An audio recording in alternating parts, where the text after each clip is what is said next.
तो नमस्कार प्यारे मित्रों, बहुत बहुत स्वागत है आप सभी का हमारे YouTube चैनल पे। दोस्तों आज के इस वीडियो में बात करेंगे class 12th history question bank की। और आज हम लोग इस क्वेश्चन बैंक से देखने वाले हैं चैप्टर नंबर फर्स्ट को, और चैप्टर का नाम हमारा है ईंट मनके तथा अस्थियां हड़प्पा सभ्यता।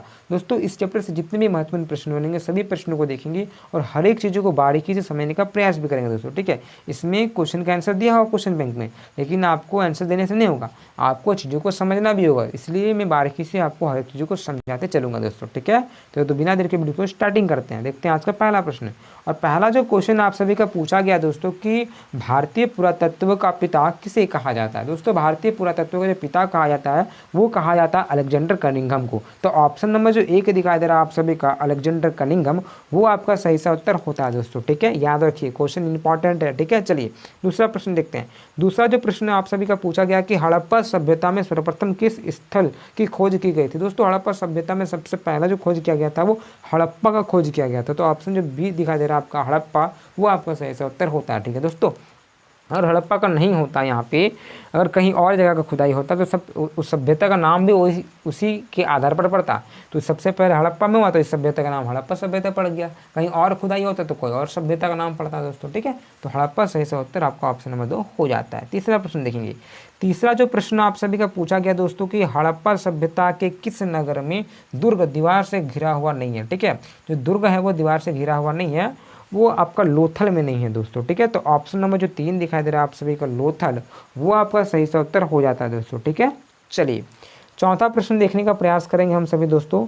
और चौथा जो यहाँ पे प्रश्न आप सभी का पूछा जा रहा है कि हड़प्पा सभ्यता में विशाल स्नानागार के अवशेष कहाँ प्राप्त हुए हैं। विशाल जो स्नानागार यानी कि जो स्विमिंग पूल वगैरह प्राप्त हुआ वो कहाँ से प्राप्त हुआ, वो मोहनजोदड़ो से मिला है दोस्तों, ठीक है। आपको याद रखना है। तो ऑप्शन जो 3 दिखाई दे रहा है मोहनजोदड़ो, वो आपका सही सा उत्तर होता है दोस्तों, ठीक है। तो विशाल स्नानागार का जो अवशेष मिला है वो मोहनजोदड़ो से मिला है। और वो इस स्नानागार का लोग प्रयोग कोई त्यौहार हो, कोई फंक्शन होता हो तब करता होगा, ठीक है दोस्तों। इस प्रकार से लोग अच्छा सा जल का व्यवस्था करने का था दोस्तों, ठीक है। चलिए आगे देखिए पांचवा प्रश्न। यहाँ पे प्रश्न पूछा जा रहा है कि सिंधु घाटी सभ्यता में शिल्प उत्पादन का एक प्रमुख केंद्र रहा। देखिए दोस्तों शिल्प उत्पादन का जो प्रमुख केंद्र था वो था चनहोदड़ो। तो ऑप्शन यहाँ पे जो आपको डी दिखाई दे रहा होगा चनहोदड़ो, वो आपका सही सा उत्तर होता है दोस्तों, ठीक है। ये शिल्प उत्पादन का प्रमुख केंद्र रहा था, ठीक है, मन के उनके बनाने का। तो चनहोदड़ो आपका सही सा उत्तर ऑप्शन 4 होता है। और एक प्रश्न आपका एक्स्ट्रा पूछ सकता है कि लिपस्टिक का साक्ष्य कहाँ से प्राप्त होता है। लिपस्टिक यानी कि जो लड़कियां लगाती हैं ना होठ पे, तो उस लिपस्टिक का साक्ष्य भी प्राप्त हुआ, लेकिन कहाँ से हुआ है, वो चनहोदड़ो से ही हुआ है दोस्तों, ठीक है। तो ऑप्शन 4 दिखाई दे रहा है चनहोदड़ो, वो आपका सही सा उत्तर होगा दोस्तों, ठीक है। चलिए आगे देखते हैं छठा प्रश्न। छठा जो प्रश्न आप सभी का पूछा गया है कि मेसोपोटामिया के प्रलेखों में मेहुला शब्द का प्रयोग किस सभ्यता के लिए किया गया है। दोस्तों मेहुला जो शब्द का प्रयोग किया गया है वो हड़प्पा सभ्यता के लिए किया गया था, ठीक है। तो ऑप्शन यहाँ पे आपको एक दिखाई दे रहा है हड़प्पा सभ्यता, वो आपका सही सा उत्तर हो जाएगा दोस्तों, ठीक है। क्लियर। तो चलिए आगे बढ़ते हैं। सातवां प्रश्न देखेंगे। यहाँ पे सातवां प्रश्न पूछा जा रहा है कि लोथल कहाँ स्थित है। दोस्तों लोथल जो है ना वो गुजरात राज्य में स्थित है। तो ऑप्शन आपका एक देखने को मिलेगा गुजरात, वो आपका सही सा उत्तर होगा दोस्तों, ठीक है। लोथल जो है वो गुजरात राज्य में स्थित है। और किसके लिए फेमस है, वो बंदरगाह के लिए है दोस्तों, ठीक है। चलिए आठवां प्रश्न देखेंगे। और जितने प्रश्न देख रहे हैं सारा महत्वपूर्ण है दोस्तों। और इसी प्रकार से चीज़ों को समझने के लिए वीडियो अच्छा लगता है तो लाइक करें और चैनल से जुड़े रहें दोस्तों, अपने मित्रों को भी शेयर करें। इसके अलावा पॉलिटिकल साइंस का मैंने वीडियो बना दिया है, उसे भी आप देख सकते हो जाके चैनल पे, ठीक है। चलिए आठवां देखेंगे। आठवां प्रश्न पूछा रहा है कि हड़प्पा सभ्यता किस नदी के किनारे स्थित है। दोस्तों हड़प्पा सभ्यता जो है ना वो रावी नदी के किनारे स्थित है दोस्तों। अब इसी क्वेश्चन पे बहुत सारे बच्चे फंस जाते हैं दोस्तों। क्वेश्चन ईजी है लेकिन बच्चे फंस जाते हैं। देखिए कैसे फंसते हैं मैं बताता हूँ आप सभी को, आपको फंसना नहीं है, ठीक है।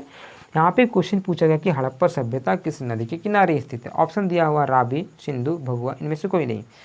तो बहुत सारे बच्चे क्या सोचते हैं कि हड़प्पा सभ्यता यानी कि सिंधु घाटी सभ्यता। हड़प्पा सभ्यता को हम लोग सिंधु घाटी सभ्यता भी बोलते हैं। और ऑप्शन में यहाँ दिया हुआ सिंधु नदी। तो अधिकांश बच्चे क्या करेंगे, सिंधु पे टिक मार देंगे, क्योंकि इनको लगेगा कि हड़प्पा सभ्यता जिसको हम लोग सिंधु घाटी सभ्यता बोलते हैं, तो सिंपल सी बात है कि सिंधु नदी के किनारा होगा। लेकिन हड़प्पा जो है ना वो सिंधु के किनारे नहीं है, ठीक है। मोहनजोदड़ो जो है वो सिंधु नदी के किनारे स्थित है, ठीक है।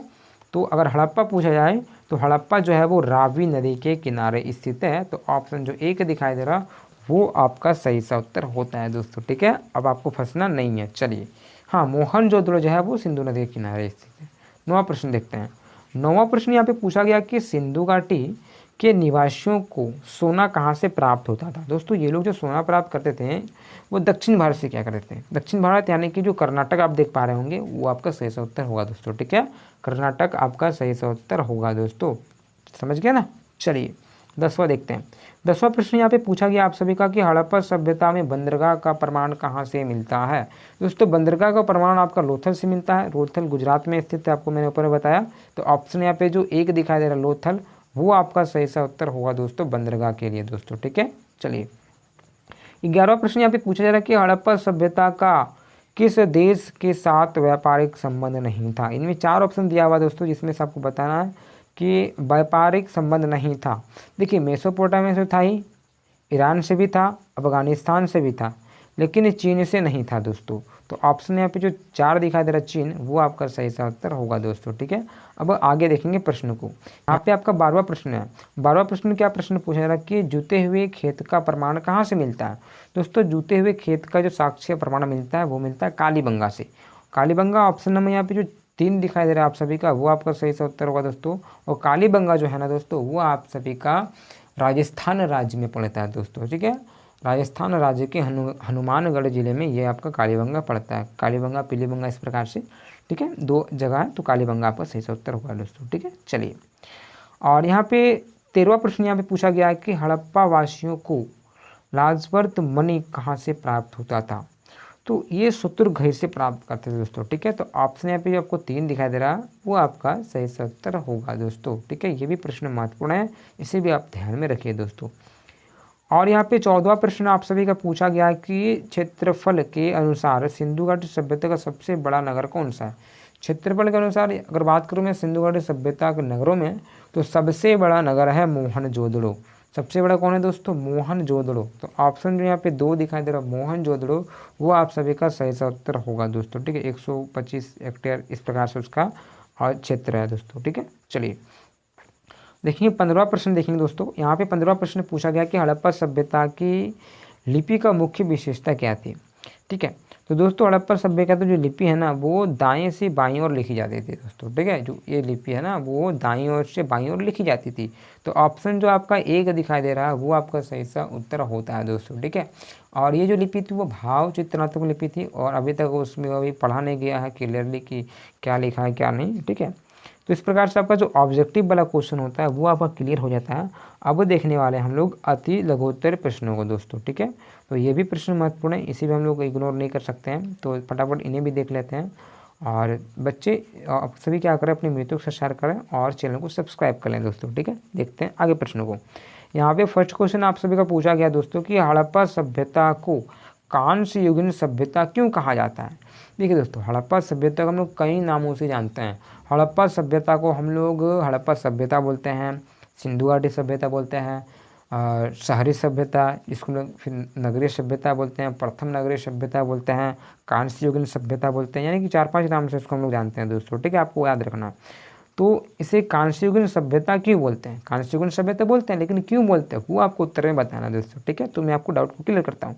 देखिए दोस्तों, हड़प्पा सभ्यता को कांस्य युगीन सभ्यता इसलिए कहा जाता है क्योंकि यहाँ पर लोगों ने औजार बनाने के लिए तांबे और टिन धातु को मिलाकर कांस्य धातु का उपयोग किया था। वहाँ के जो लोग थे उस समय लोहा तो नहीं था, और लोहा का कोई साक्ष्य नहीं मिलता है हड़प्पा सभ्यता में, आपको ये ध्यान रखना है। तो वहाँ के लोग तांबा और टिन से मिश्रित धातु एक जो बनता है तांबा, सॉरी कांस्य, ठीक है, उसका उपयोग करते थे। ठीक है दोस्तों, तो तांबा और टिन से जो मिला के बनता था कांसा, इसका ये लोग प्रयोग करते थे, जिस कारण से इस सभ्यता को हम लोग कांस्य युगीन सभ्यता बोलेंगे। हो गया ना। चलिए, और अगर प्रश्न आपको पूछेगा कि यहाँ पे क्या सोना का साक्ष्य, लोहा का साक्ष्य मिला है क्या, नहीं, लोहा का कोई भी यहाँ पे प्रमाण नहीं मिला है। दूसरा प्रश्न देखेंगे। यहाँ पे प्रश्न पूछा जा रहा है कि हड़प्पा सभ्यता को सिंधु घाटी सभ्यता क्यों कहा जाता है। प्रश्न पूछा गया है कि हड़प्पा सभ्यता को सिंधु घाटी सभ्यता क्यों बोला जाता है। जैसे कि कांस्य युगीन सभ्यता क्यों बोलते हैं वो समझ गए, लेकिन अब सिंधु घाटी सभ्यता क्यों बोलते हैं वो बोलिए, है ना। चलिए देख रहे थे क्या दोस्तों, हड़प्पा और मोहनजोदड़ो नगरों में अवशेष मुख्य तौर पर सिंधु नदी या फिर सिंधु नदी घाटी के आसपास से प्राप्त हुए हैं, जिस कारण से हड़प्पा सभ्यता को सिंधु घाटी सभ्यता कहते हैं। देखिए, हड़प्पा सभ्यता को सिंधु घाटी सभ्यता इसलिए कहते हैं क्योंकि अधिकांश क्षेत्र हड़प्पा और मोहनजोदड़ो जो एरिया है ना, ये जो है ना वो सिंधु नदी को टच करता है। तो सिंधु नदी को टच करने के कारण से इस सभ्यता का नाम सिंधु घाटी सभ्यता पड़ा दोस्तों। अधिकतर सिंधु नदी को टच करता है, इस कारण से सिंधु घाटी सभ्यता पड़ा। दो हो गया। अब नगरीय सभ्यता क्यों बोलते हैं? नगरीय सभ्यता इसलिए बोलते हैं क्योंकि वहाँ पे आपने देखा किस प्रकार से जल निकास प्रणाली था, स्नानागार का साक्ष्य मिला, भंडार गृह का साक्ष्य मिला, बहुत तरह तरह की चीज़ों का साक्ष्य मिला है ना, जिस कारण से हम लोग इसको नगरीय सभ्यता भी बोलते हैं दोस्तों। ठीक है, आगे देखेंगे। तीसरा प्रश्न पूछा जा रहा है कि सिंधु घाटी सभ्यता में मनके बनाने के लिए किस सामग्री का उपयोग किया जाता था? दोस्तों, मनके बनाने के लिए किन किन चीज़ों का उपयोग किया जाता था वो आपको बता देना है। तो यहाँ पे आप लिख सकते हो दोस्तों कि सिंधु घाटी सभ्यता में मनके बनाने के लिए, ठीक है, कार्नेलियम क्रिस्टल, ठीक है, क्रिस्टल, सेलखड़ी, तांबा, जेस्पर, क्वार्टर, है ना, शंख, पत्थर, कांसा और सोना जैसे धातु का प्रयोग किया जाता था दोस्तों। ठीक है, तो आपको मान लीजिए देखिए ये चीज़ें आप कौन सा याद कर सकते हो? पहला तो आप सोना बोल सकते हो दोस्तों, ये आपको याद ही रहेगा।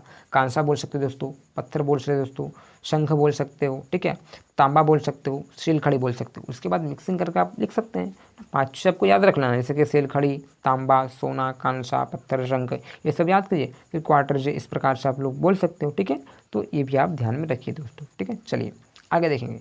चौथा प्रश्न पूछा जाता है कि सिंधु घाटी सभ्यता की उन स्थानों के नाम बताएं जहां सिंचाई के अंश पाए गए, यानी कि सिंचाई का भी साक्ष्य मिला है दोस्तों। ठीक है, दो स्थान का नाम बताना है। तो सिंधु घाटी सभ्यता के उन स्थानों के नाम निम्नलिखित प्रकार से हैं जहाँ पे सिंचाई के अंश पाए गए हैं। एक तो आप बता सकते हो दोस्तों सोतुरगई, दूसरा बोल सकते हो धोलावीरा दोस्तों। ठीक है, सोतुरगई और धोलावीरा दो नाम आपको याद रखना जहाँ पे सिंचाई का भी साक्ष्य यानी कि प्रमाण वहाँ से मिलता है दोस्तों। ठीक है, चलिए आगे देखेंगे।